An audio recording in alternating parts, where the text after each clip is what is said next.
Hey y'all, I am doing a lateral work session with Finnick. We've done this on the ground right before me getting on, so I felt like we had things like pretty well established and under control, but you will see me learning throughout the session. So I'm carrying Timothy cube flakes that have been broken into small little pieces with me to feed him.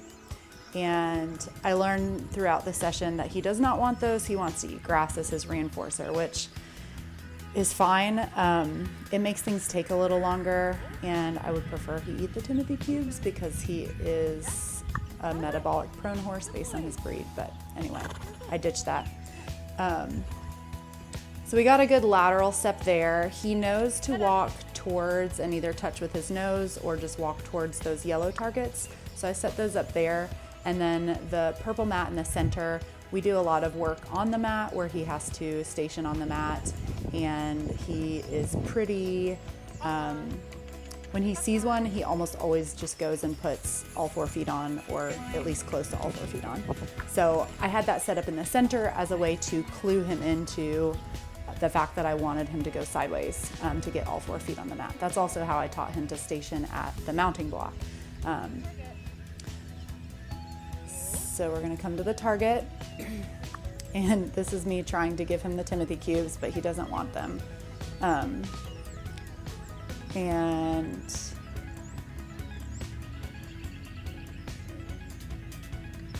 he takes it there. But he starts giving me a little bit of trouble, and rather than fighting with him, I should have just let him do what he wanted and gone with the grass reinforcer. But I do learn about halfway through the session. So it's obvious to me that he's a little unclear of what I'm asking because he's not doing it, and he's kind of looking off into the distance. There's a farm across the street, and there are a lot of young horses out there, and they're always like running around, or someone's bringing a gator with hay. So he'll often kind of zone out and look over there when he is confused or nervous. So that was not the lateral work I was looking for, but he got to the mat, so I reinforced it. And at this point, I should have told myself to way lower my criteria, even though I thought I had set everything up perfectly. And I like to show these sessions because I am not perfect. No one is. And this is me learning from my own mistakes, and watching it back is really helpful because I didn't even notice a lot of the things that I'm noticing now that I'm watching it and doing this voiceover. So my goal was laterally step to the mat, walk forward, circle around, come to the other target. So we're doing like right, left. He is doing a really excellent job at walking past the camera and then circling around. So his steering is improving a lot, and he did that almost every time perfectly. I should have clicked right there, but I was wanting more. Greedy trainer. So that was really excellent, and I'm kicking myself for not clicking that first one and asking for more. And there I'm just letting him eat grass, which is the thing I should have been doing from the beginning because that's what he found reinforcing. He's been really good also at my head up cue. I just say head up and then give a little gentle tug on the reins, and he usually picks his head right up. So that's kind of a work in progress. I don't love the grass as reinforcer because he really shouldn't be eating that much grass without it being limited by a grazing muzzle, but I only have grass areas to work on, so that's kind of what we're doing. So we pass up the target there. He didn't want to stop, so I'm asking him to whoa and then reinforcing that. And that was something else. I'm not sure if I do it later or if I did it earlier, but I had been trying to skip reinforcing at the yellow target.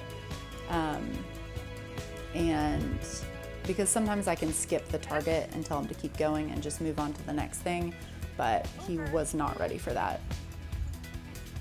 And so here he's just, I think he finds this work kind of boring. He much would rather do like trot and canter and like big stompy gallop around things. And so he was a little frustrated. You can hear me take a breath, and I'm a little frustrated. And so I'm just gonna try and reset. And I don't love how much I'm relying on my reins to get him to stop.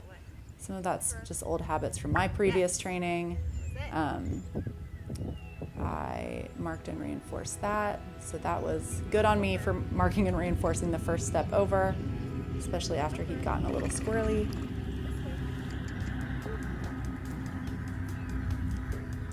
So again, not really knowing what to do or not wanting to do it, because again, Finnick does not like this slow work, but I'm trying to build in leg cues because that's really helpful with steering.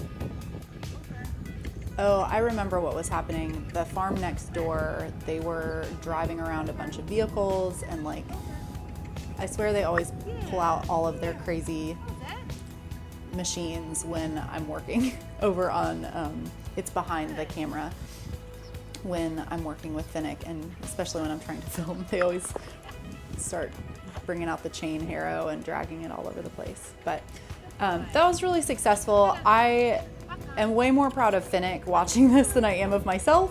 But this is a learning opportunity for me as well as him. And I think it's really important to enter into these training sessions with that spirit of, you know, I've thought about it, I've set it up in a way that I think is gonna work, but I'm not the learner, so it might have made sense to me, but it obviously doesn't make as much sense to him as I was hoping it was, or I didn't set him up for success by doing it in an environment where there's not a bunch of stuff happening around.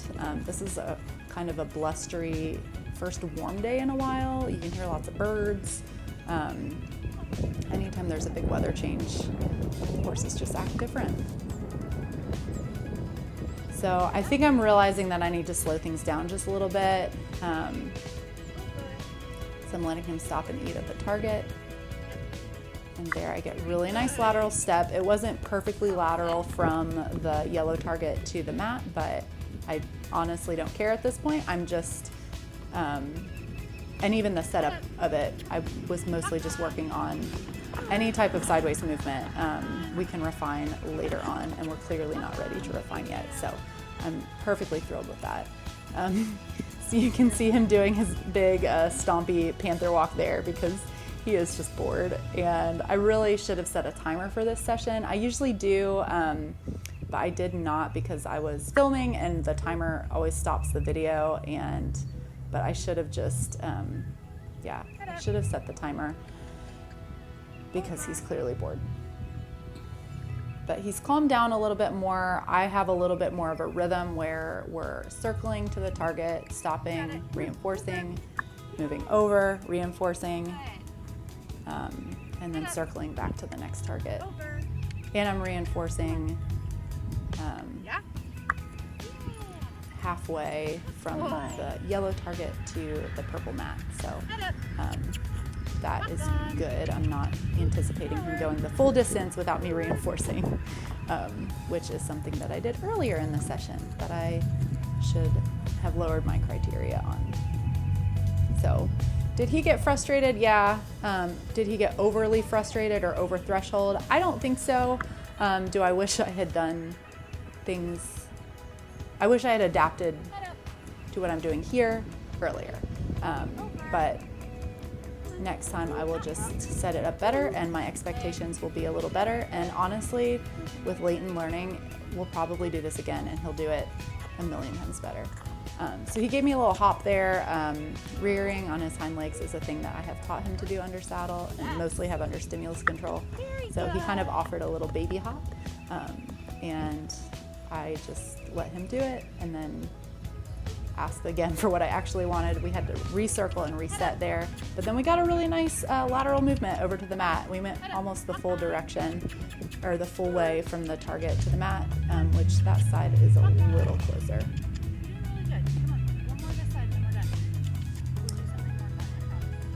You can hear me tell him that we're going to do something more fun after, because I know he's really bored.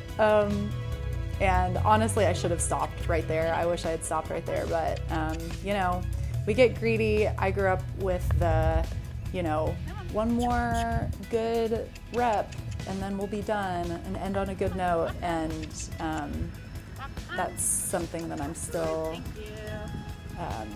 trying to shed as a trainer. But again, it is a work in progress. And he was very focused on the neighbor's vehicles right there, trying to get him to move off the mat. Oh, we missed the target. See, I should have stopped. But this is how we learn, and hopefully you can learn from my mistakes so that when you find yourself in the middle of a session and things are just not going well, you can stop and remember the time that I did not lower my criteria or shorten the session enough to be as successful as I wanted to be, and learn from my mistakes. So I'm gonna give him a minute, take a breath, and then I'm gonna ask him to step over. And he did it like all the way to the mat. He came forward a little bit, but I don't care. He was really good. And now we're gonna do something more fun. He really likes to trot, so we did, because he offered that little rear before, I was asking him if he wanted to up, but he doesn't. So we're gonna go off and do a little trotting because he really likes that. And yeah. Thanks for watching. I hope this was helpful. I hope you can learn from my mistakes. And, we got some good work in there, even though it wasn't perfect and I wasn't thrilled with my performance. He did awesome, and it will get better for both of us. So yeah, no worries if you make training mistakes. You can just improve from them and use it as an educational opportunity. Thanks for watching.